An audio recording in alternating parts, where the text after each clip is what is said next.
యేసుక్రీస్తు ప్రభు నామములో మీ అందరికీ శుభములు వందనాలు చెల్లిస్తున్నాం. మరి ఈ సమయంలో దేవుని వాక్యాన్ని ధ్యానం చేసుకుందాం. వాక్యానికంటే ముందుగా చిన్న ప్రార్థనతో వాక్య పరిసరిని మనం ధ్యానం చేసుకుందాం. మహాపరిశుద్ధుడా, మహాగణుడా, మీ కొందనాలు. నూతన దినం ప్రభా మీరు మాకు ఇచ్చారు, మీ కొందనాలు.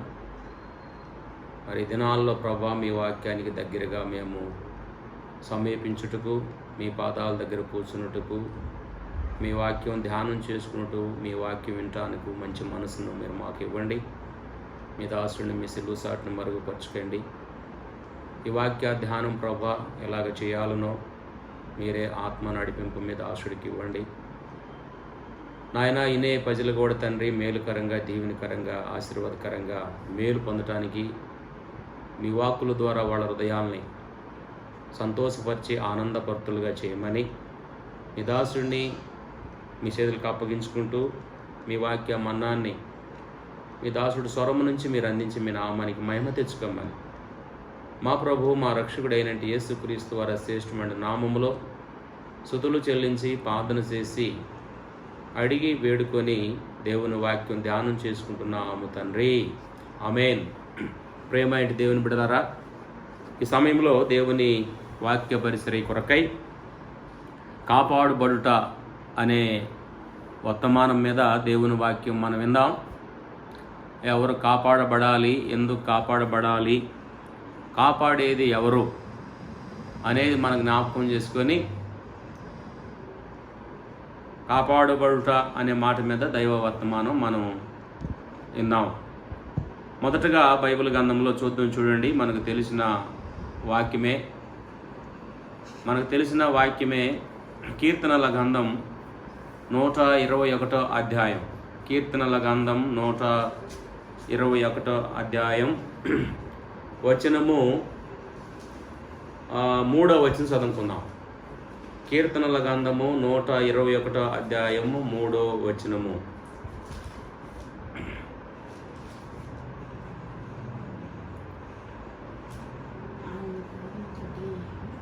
ఆయన నీ పాదములను తొట్టిల్లనివ్వడు, నిన్ను కాపాడువాడు కునకుడు నిద్రపోడు. ఆయన నీ పాదములను కాపాడువాడు, ఆయన కునకుడు నిద్రపోడు అని దేవుని గ్రంథంలో ఇశ్రాయేలు ప్రజల గురించి ఇక్కడ రాయబడినటువంటి మాటను మనము ధ్యానం చేసుకోవడానికి ఇష్టపడుతున్నాం. దేవుడు కాపాడాడు. ఎవరిని కాపాడాడు? ఆనాడు అరణ్యములో ఇశ్రాయేలు ప్రజలను దేవుడు కాపాడినట్టుగా మనం చూస్తున్నాం. యేసు ప్రభు ఈనాడు రక్షించబడిన విశ్వాసుల్ని కాపాడుతున్నట్టుగా మనం చూడగలుగుతున్నాం. ఆనాడు యెహోవా ఇశ్రాయేలు ప్రజల్ని అరణ్యములో కాపాడాడు. ఈనాడు రక్షించబడిన విశ్వాసులని దేవుడు కాపాడుతున్నాడు. ఆనాడు కాపాడిన దేవుడు ఈనాడు నిన్ను నన్ను కాపాడుతున్నాడు. ఆయన కాపాడబట్టే మనం కాపాడబడుతున్నాం. బైబిల్ గ్రంథంలో మనం జ్ఞాపకం చేసుకున్నట్లయితే బైబిల్ గ్రంథంలో యెహోవా ఇల్లు కట్టించిన వెడల దాన్ని కట్టువాడు ప్రయాసం వ్యర్థమన్నాడు. యెహోవా పట్టణాన్ని కాపాడకపోతే దాన్ని కావులు కాసే కావలవాడు మేలుకొనుట వ్యర్థమేనని బైబిల్ గ్రంథం సెలవిస్తుంది. యెహోవా పట్టణాన్ని కాపాడకపోతే దాన్ని కావల కాసేవాడు మేలుకొనుట కూడా వ్యర్థమే. నిజమే ప్రేమైన దేవుని బిడ్డలారా. మరి యెహోవా పట్టణాన్ని కాపాడుతున్నాడు, ప్రజలను కాపాడుతున్నాడు. ఎలా కాపాడుతున్నాడు అనంటే పాదములను తొట్టెలు లేకుండా కాపాడుతున్నాడు. ఆనాడు ఇశ్రాయేలు ప్రజల్ని వారి పాదములను తొట్టిల్లకుండా కాపాడిన దేవుడిగా మనం చూడగలుగుతున్నాం. అలా కాపాడుకుంటూ ఐగుప్తులో ఉన్న ఇశ్రాయేలు ప్రజలు మోషే నాయకత్వం కింద ఐగుప్తు నుంచి కానానుకు తీసుకొని వచ్చేటప్పుడు ఎర్ర సముద్రము అడ్డం వచ్చింది. ఎర్ర సముద్రం అడ్డం వచ్చినప్పుడు దేవుడి దగ్గర మోషే మొరపెట్టిన వాడిగా, ప్రార్థన చేసిన వాడిగా మనం చూడగలం. అలాగ మనం ఆ మోషే ప్రార్థన చేసినప్పుడు మోషేకు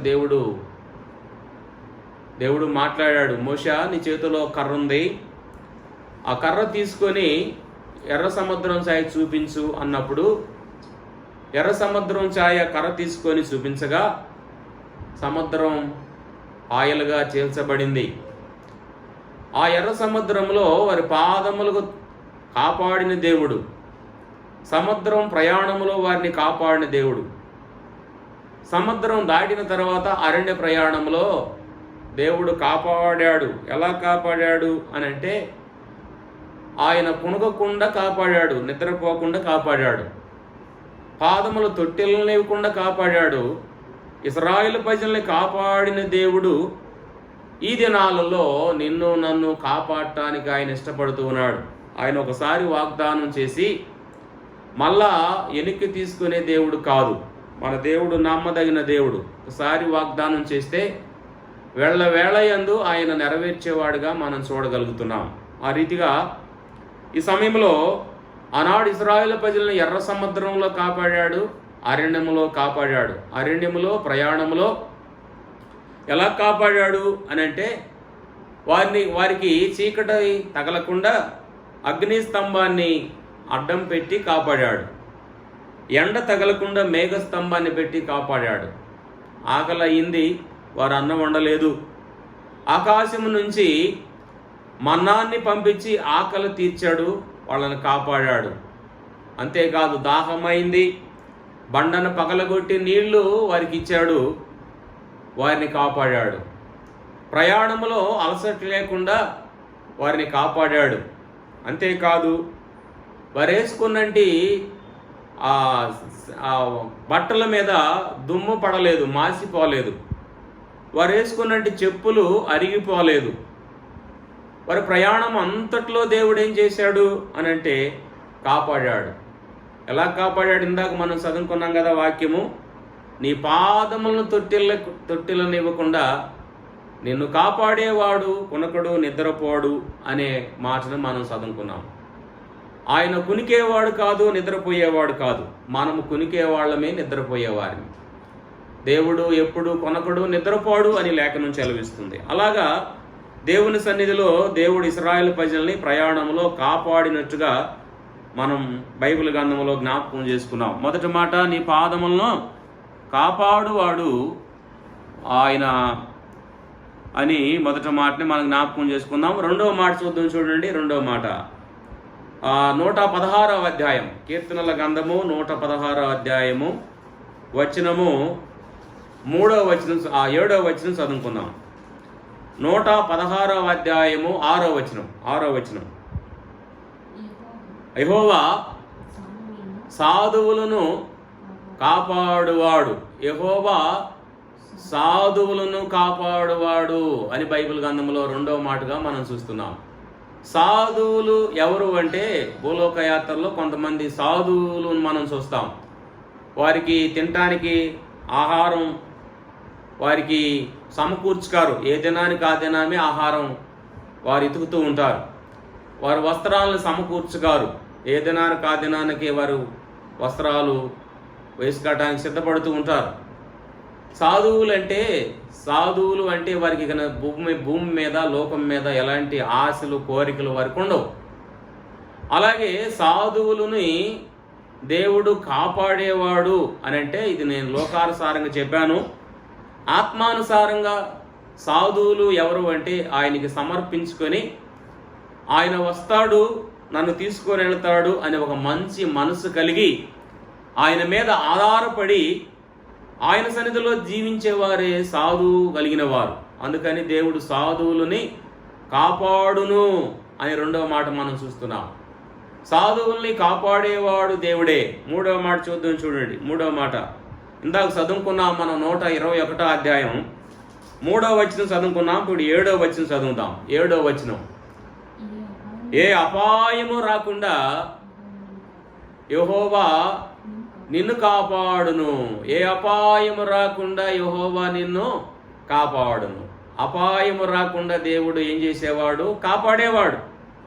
ఆనాడు ఇశ్రాయేలు ప్రజల్ని ఏ అపాయం రాకుండా కాపాడిన దేవుడు ఈనాడు నిన్ను నన్ను కూడా కాపాడటానికి ఆయనకి ఇష్టపడుతున్నాడు. ప్రేమైన దేవుని బిడ్డలారా, అలాగైతే ఈ వాక్యం వింటున్నటువంటి ప్రియ సహోదరి సహోదరులారా, దేవుడు కాపాడటానికి ఆనాడు నుంచి ఈనాటి వరకు మానవాళిని కాపాడటానికి ఇష్టపడుతున్నాడు. ఆనాడు ఇశ్రాయేలు ప్రజలను కాపాడిన దేవుడు ఈనాడు సంఘంలో ఉన్న విశ్వాసుల్ని కాపాడటానికి ఆయన ఇష్టపడేవాడిగా మనం చూస్తున్నాం. మీరే చిందాల్సిన పని లేదు. ఆ మత్తయి సువార్తలో మనం చదువుకుంటాం, మీరు మంచివారు కాకుండా ఉండి మీరు చెడిపోయిన వారుండి మీ పిల్లలకి మంచి కావాలని మీరు ఆలోచన చేసి మీ బిడ్డలకు ఇవ్వాలని ఒక ఆలోచన మీకు ఉంటుంది కదా. అయితే నేను మంచివాడిని, నా బిడ్డలకు మంచి ఇవ్వనా అని మత్తయి సువార్తలో మనము ఆ వాక్యంలో మనం జ్ఞాపకం చేసుకోగలం. అలాగైతే మానవులు మంచివారు కాదు, వారి బిడ్డలకు మంచి ఇవ్వాలి అని మానవుడు కోరుకుంటున్నాడు బిడ్డలకు. అలాగైతే ఆయన బిడ్డలైన మనకి దేవుడు అన్నీ మంచి ఇచ్చేవాడే. మరి మంచి కాకుండా ఆయన ఇచ్చేవాడు కాదు. మనం అనుకుంటాం ఫలాంది మంచిది, ఫలాంది చేస్తే బాగుంటుంది, ఇలాగైతే బాగుంటుంది, అలాగైతే బాగుంటుంది, అలాగ ఆలోచిస్తే బాగుంటుంది, ఇలాగ ఆలోచిస్తే బాగుంటుంది అని మానవుడు తలంపులు, మానవుడు ఆలోచనలు అలాగ ఉంటాయి. కానీ అయితే దేవుడు ఆలోచనలు అవి సమృద్ధి అయినవి, అవి శాశ్వతమైనవి. ఆయన ఆలోచన సంపూర్ణమైన ఆలోచన కనుక ఆయన చిత్తానికి అప్పగించుకోవాలి. అందుకనే దేవుడు మిమ్మల్ని కాపాడును అని చెబుతున్నాడండి. దేవుడు కాపాడేవాడు కదండి. ఇవన్నీ మనం చూస్తూ ఉంటే బైబిల్ గ్రంథంలో కొంతమందిని కాపాడినట్టుగా మనం చూస్తున్నాం. షడ్రకు, మెషకు, అబ్దెనగో అనేవారు దానియేలు గ్రంథములో 3వ అధ్యాయం 24వ వచనములో, దానియేలు గ్రంథములో 3వ అధ్యాయం 24వ వచనములో షడ్రకు, మెషకు, అబ్దెనగోలు అనేవారు ముగ్గురు యవ్వనులు సేవకులు మనకు అగపడతారండి. అక్కడ ఈ ముగ్గురు యవ్వనులు ఏమన్నారో మనకు తెలుసు కదా. పాఠంలో ఆ గ్రంథంలో మనం చదివితే ఆ పతిమను చేసి నెబుకద్నెజర్ రాజు, ఈ పతిము మీరు మొక్కండి, మొక్కకపోతే అగ్ని కందకములో వేస్తాను అని చెప్పాడు. అగ్నిలో వేస్తాను అని చెబితే ఆ ముగ్గురు యవనస్తులు ఒక మాట మాట్లాడుతున్నారు, మేము ఆ పతిముకు మేము మొక్కేవారం కాదు, మేము మా దేవుణ్ణి, జీవం కలిగిన దేవుణ్ణి మేము ప్రార్థన చేసేవారిమి, ఆయన్ని స్తుతించేవారిమి, ఆయన మహింపరిచేవారిమి, అందువల్ల ఆ పతిముకు మాత్రం మేము మొక్కము. నువ్వు ఒకవేళ అగ్నిగుండంలో మమ్మల్ని వెయ్యాలని ఒక ఆలోచన మీకుంటే నువ్వు అగ్నిగుండంలో వేసినా మేము చనిపోవటానికి సిద్ధమే. అయినా మా దేవుడు కాపాడగలిగిన వాడు అగ్నిలో నుంచి. ఒకవేళ కాపాడకపోతే మేము దేవుని కొరకు హతసాక్షులుగా చనిపోతాం అగ్నిలో అన్నారు. కానీ ఆ పతిము మాత్రం మొక్కిన వారు కాదండి. రాజుని పేరు పెట్టి పిలుస్తున్నారు యవన బిడ్డలు, యవన సేవకులు ఏమని పిలుస్తున్నారు? నెబుకద్నెజరు అని పేరు పెట్టి పిలుస్తున్నారు. ఒక రాజు దగ్గర ఒక మానవుడు ఎలాగుండాలనో మనకు తెలుసు కదండి. రాజు దగ్గరికి వెళ్ళినప్పుడు తల వంచుకొని మాట్లాడాలి, తల దించుకొని మాట్లాడాలి, అది మెత్తన మాటలుగా మాట్లాడాలి, గడుసు మాటలు మాట్లాడకూడదు. రాజు దగ్గర నిలబడినప్పుడు ఎలాగుండాలనో ఒక మానవుడిని మనం భూమిలోకంలో చూస్తే ఒక అధికారి దగ్గర, ఒక యజమానుడి దగ్గర, ఒక కూలివాడు ఎలాగుంటాడో, ఎలాగ మాట్లాడతాడో అలాగ మాట్లాడాలి. కానీ ఈ షడ్రకు, మెషకు, అబ్దెనగోలు అనే ఈ యవను ముగ్గురు సేవకులు నెబుకద్నెజర్ని పేరు పెట్టి పిలుస్తున్నట్టుగా మనం చూస్తున్నాం. అంటే దేవుణ్ణి కనపరిచిన వారిగా మనం చూడగలుగుతున్నాం. సరే, రాజుకి ఆ మాట రంగంలోనే కోపం వచ్చింది. కోపం రంగంలోనే రాజు అన్నాడు, ఈ అగ్నిని 7 అంతల అగ్ని చేయండి అన్నాడు, 7 అంతల మంటన చేయండి అన్నాడు. 7 అంతల మంటను చేసిన తర్వాత అప్పుడైనా ఒకవేళ వీళ్ళు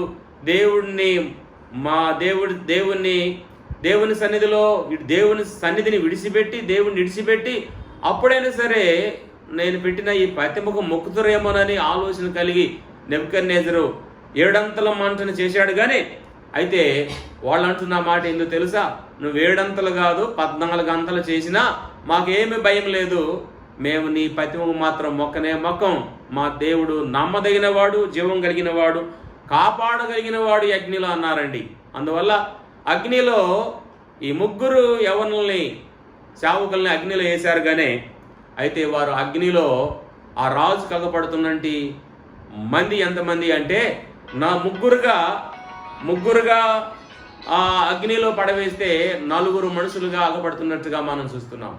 4 మనుషులుగా అగపడుతున్నారండి, 4 మనుషులుగా. ఎవరు ఈ 4వ మనిషి అంటే ప్రభు అయిన దేవుడు 4వ వ్యక్తిగా అగ్నిలో ఉన్నట్టుగా మనం చూస్తున్నాం. అగ్నిలో దేవుడు ఉంటే అగ్ని సృష్టించిన దేవుడు, అగ్ని మాటతో కలగజేసిన దేవుడు అగ్ని ఏమైనా చేస్తుందా? అగ్ని ఏం చేయలా, ఆ నలుగురిని ఏం చేయలా. వారు అగ్నిలో నుంచి బయటకు వచ్చిన వారుగా మనం చూస్తున్నాం. ఇప్పుడు చెప్పండి, దేవుని మీద విశ్వాసం ఉంచిన వారిని, దేవుని మీద నమ్మకం ఉన్న వారిని, దేవుని మీద ఆసక్తి కలిగిన వారిని, దేవుని మీద విశ్వాసం ఉంచిన వారిని దేవుడు కాపాడా? కాపాడలేదంటే అగ్నిలో షడ్రకు మెషకు అబ్దెనగోల్ని కాపాడాడు దేవుడు. ప్రేమైన దేవుని బిడ్డరా, అందుకనే దేవుడు నిన్ను కాపాడుతాడు అని బైబిల్లో చదువుకుందామండి. ఎవరైతే ఆయన మీద విశ్వాసం ఉంచుతారో, ఎవరైతే ఆయన మీద భక్తి నిలుపుతారో, ఎవరైతే ఆయన మీద ఆసక్తి పెంచుకుంటారో అటు వారిని దేవుడు ప్రమాదాల్లో కాపాడేవాడుగా మనం చూస్తున్నాం. వారి పాదములకు తొట్టెలనీయకుండా కాపాడేవాడుగా మనం చూస్తున్నాం. ప్రేమైన దేవుని బిడ్డరా, కీర్తనల గ్రంథంలో మనం 7వ వచనంలో అదే చదువుకున్నామండి. దేవుడు నిన్ను కాపాడేవాడు అని మనం చదువుకున్నామండి. దేవుడు నిన్ను కాపాడేవాడు. తర్వాత చూడండి 4వ మాట చదువుదాం. చూడండి 4వ మాట మనం చూసినట్టయితే 31వ అధ్యాయం, కీర్తనల గ్రంథంలో 31వ అధ్యాయము 23వ వచనం మనం చదువుకుందాం. కీర్తనల గ్రంథము 31వ అధ్యాయము 23వ వచనము.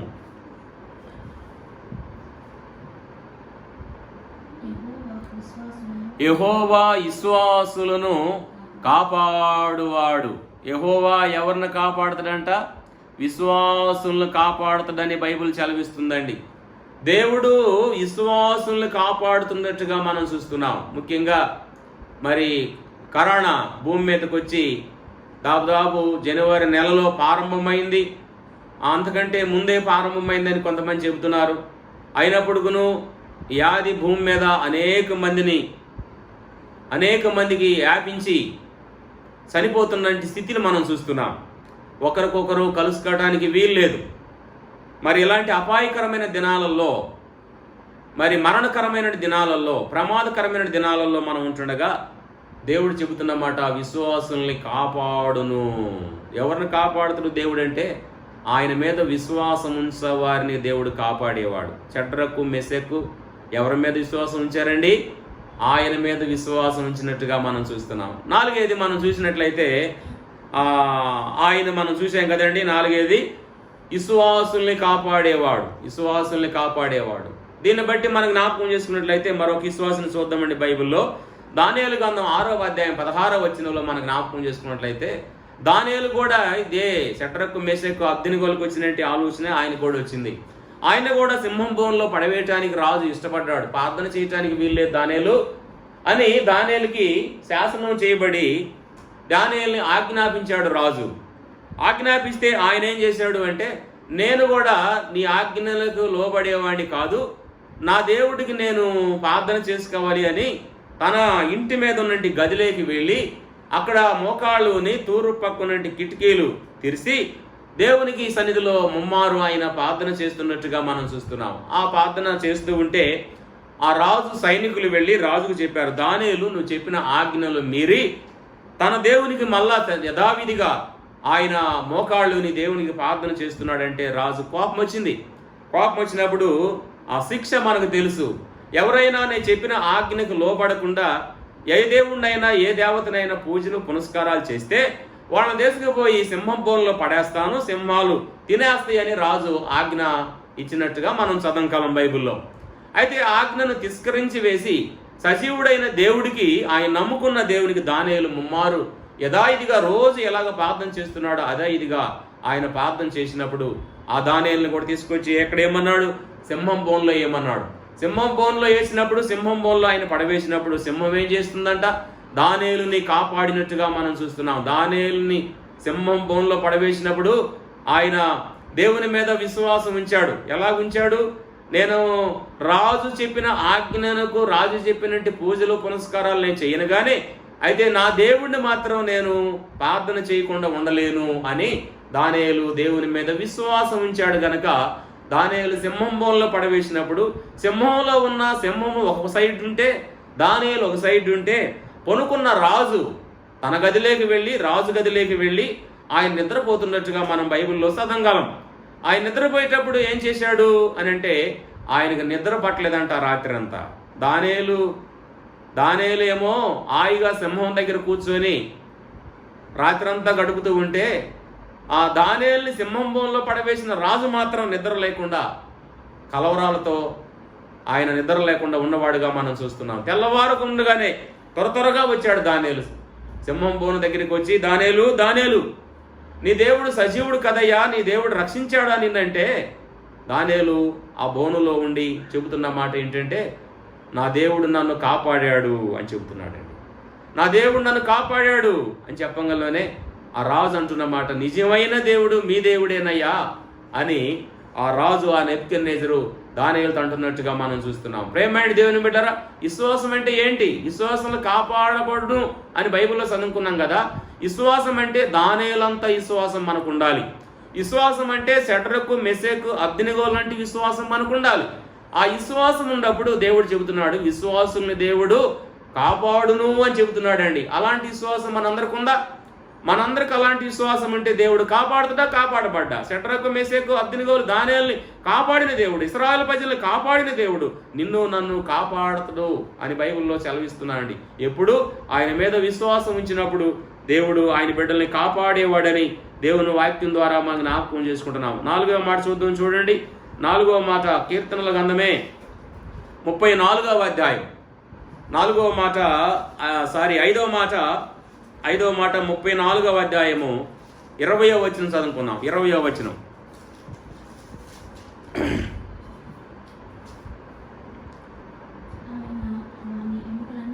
ఆయన వారి ఎముకలన్నిటినీ కాపాడును, వాటిల్లో ఒకటి కూడా ఇరిగిపోలేదు. దేవుడు ఏం చేసేవాడంట? విశ్వాసుల ఎముకలను కూడా కాపాడేవాడు. వాళ్ళల్లో ఒక్క ఎముక కూడా ఇరిగిపోలేదు అని మనం చదువుకున్నాం. ఇప్పుడు దీన్ని బట్టి మనం జ్ఞాపకం చేసుకున్నట్లయితే, షడ్రకు, మెషకు, అబ్దెనెగోలు అనేవారు అగ్నిలో ఉన్నారు కదా. అగ్నిలో ఉన్నప్పుడు ఏం కాలిపోవాలి? శరీరం కాలిపోవాలి. ఇంకేం కాలిపోవాలి?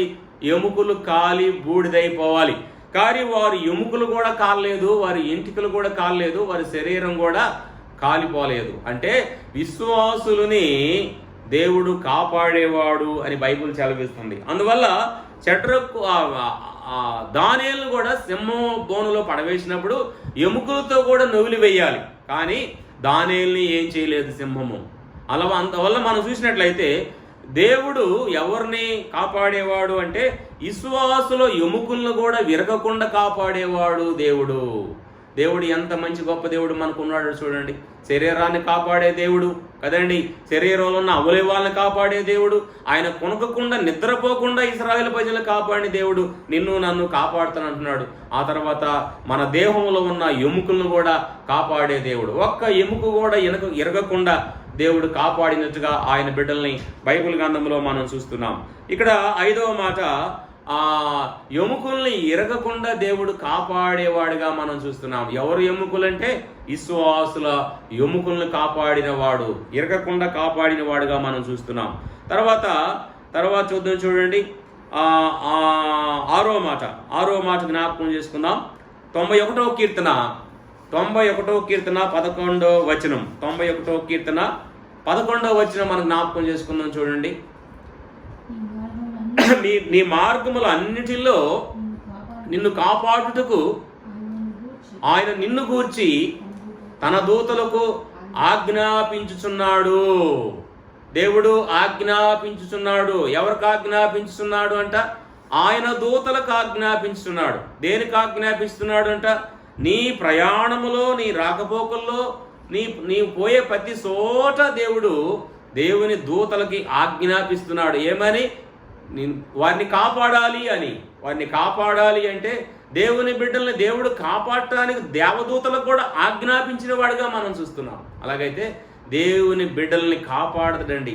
ఈ ప్రమాదకరమైన దినాలలో, ఈ అపాయకరమైన దినాలు మనం మధ్యకొచ్చుంటుండగా, మనకంటే ముందు పితరులకి ఇలాంటి దినాలు, ఇలాంటి రోజులు, ఇలాంటి మరణాలు, ఇలాంటి జబ్బులు, ఇలాంటి వ్యాధులు ఎవరూ చూడలేదు. ఇప్పుడే కొత్తగా వచ్చినట్టు ఈ కరోనాని మనం చూస్తున్నామండి. దీనివల్ల ఎంతమంది ఇబ్బంది పడుతున్నారు. సంఘాలలో ఆరాధన ఆగిపోయింది కదా, సంఘాల్లో ప్రార్థన పరిచర్య ఆగిపోయింది కదా, సంఘాల్లో బైబిల్ స్టడీ ఆగిపోయింది కదా, మరి మార్కు సువార్తలో 16వ అధ్యాయం 15వ వచనం చెప్పిన మాట ఆగిపోయింది కదా, సర్వ సృష్టికి వెళ్ళండి, సువార్త ప్రకటన చేయండి, నమ్మిన వాడు శిక్ష నుంచి ఇడిపించబడతాడు, నమ్మని వారికి శిక్ష ఇచ్చబడుతుందని ఆ లేఖనం ఇప్పుడు ఆగిపోయింది. ప్రేమైనది గత 5 నెలలు 6 నెలల నుంచి సువార్త బయటకు వెళ్ళటం లేదు. ఏదో ఆన్లైన్ల ద్వారా ఇలాగ సువార్త సెల్లుల ద్వారా మరి సువార్త వింటున్నాము కానీ, దేవుని మాటలు వింటున్నాము కానీ వెళ్ళే పని ఆగిపోయింది, వెళ్ళే పరిసరి ఆగిపోయింది, సువార్త ఆగిపోయింది. మరి ఇలాంటి కాలంలో మనం ఉంటుండగా దేవుడు అంటున్న మాట, మిమ్మల్ని కాపాడుతాను అని చెబుతున్నాడండి.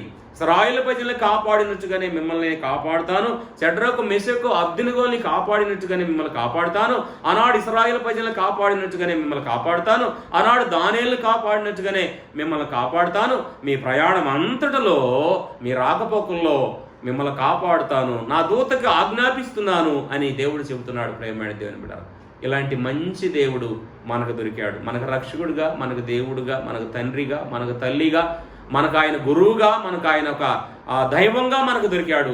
ఈ మంచి దేవుడిని దగ్గరికి వచ్చి ఆయన మీద మనం విశ్వాసం ఉంచినట్లయితే ఆయన మనల్ని కాపాడుతాడని బైబిల్ గ్రంథం చదివిస్తుంది. ప్రేమైన దేవుని బిడ్డరా, అలా కాపాడబడాలి అంటే మనం ఆయన మీద విశ్వాసం ఉంచాలి. 6వ మాట, ఆయన మీ మార్గములన్నిటిలో కాపాడువాడు అని బైబిల్ చదివిస్తుంది. 7వ మాట చెప్పి నేను ముగిస్తా చూడండి. 7వ మాట చెప్పి ముగిస్తానండి. సామెతల గ్రంథము 20వ అధ్యాయం 28వ అధ్యాయం, సామెతల గ్రంథము 20వ అధ్యాయము 28వ వచనము, రాజుల్ని కాపాడేవాడుగా దేవుడు మనం చూస్తాం. కృపా సత్యములు రాజును కాపాడును. ఏం కాపాడుది అంట దేవుడు? కృపా సత్యములు రాజును కాపాడును. కృప అంటే ఎవరు? దేవుడే. సత్యం అంటే ఎవరు? దేవుడే. ఈ సత్యం అనే ఆయన, ఈ కృప అనే ఆయన దేవుడే. కాబట్టి కృపా సత్యములు రాజును కాపాడును అని బైబిల్ చదివిస్తుంది. రాజులను కాపాడేవాడు కూడా దేవుడే.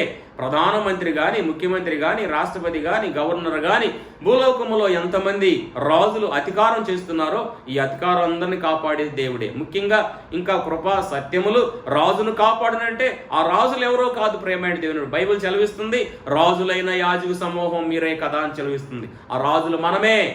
యేసుక్రీస్తు రక్తంలో కడగబడిన వారందరము కూడా రాజులైన యాజక సమూహం. మనం యాజక సమూహం. వాళ్ళు రాజులే కానీ లోకానుసారంగా, నేను ఇందాక లోకానుసారమైన రాజులను చెప్పాను. ఆత్మానుసారమైన రాజులు ఎవరంటే నీవు నేను క్రీస్తు రక్తంలో కడగబడిన వారు యాజకులైన సమూహము అని మనం చదివిస్తుంది ప్రేమైన దేవుని బిడ్డ. ఆ రాజులు మనమే.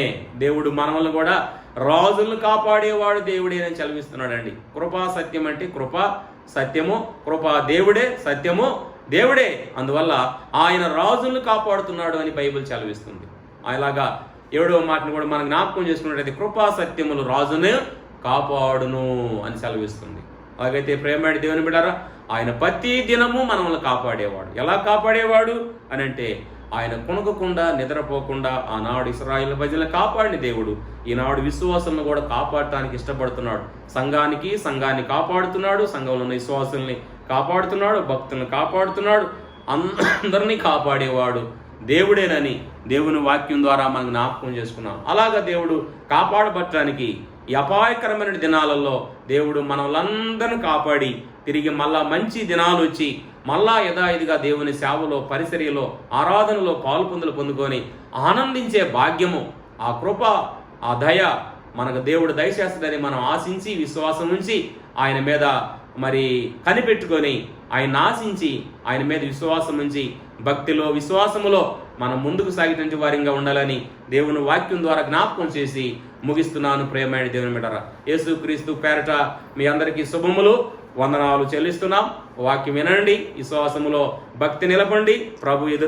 ప్రభుని ఎదుర్కోవటానికి మనం ప్రార్థనలో కనిపెట్టి ఆయన రాజ్యం కొరకు, ఆయన రాకడ కొరకు అంత్యకాల దినాలుగా ఉంటుండగా మరి ఇలాంటి కాలంలో ఎక్కువగా ఆయన మీద విశ్వాసం ఉంచి ఆయన పాదాల కింద మనము సమర్పించుకొని ఆయన హస్తాల కింద మనము అప్పగించుకున్నట్లయితే దేవుడు మనల్ని ఎల్లప్పుడూ కాపాడి భద్రపరిచేవాడని దేవుని పేరట మనవి చేసి ముగిస్తున్నాను. అందరికీ వందనాలు చెల్లిస్తున్నాను.